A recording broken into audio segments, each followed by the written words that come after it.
kan ngawan thina le na kin hun lam pangkha ran sato a ke po tuna hian thina le na kin hun Jerusalem ngai na la lam pang sakato mania hei along ong ka tikho me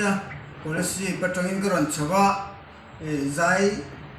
po ben besi lawa amar che te mina som ta ka chon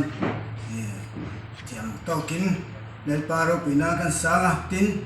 ka sak chan te po hei moliam to tak te tam tak anong to kan member puite na biek takin hei lai kang muna ka rong bol puichin puhlun te ka zai puichin ngoi an nia tun ma ka zai puichin an ni ve a ulal awate tin midang te po hei pukap nu na te kan member puite puzau ding ate ka tiang khan mol min dem san to awangin chung sia teng na chuan karang ngai lai Jerusalem loading lian la kan sa nga ni ama loading lian po aboral to chung ni sia teng nan po ani pa fo mo chu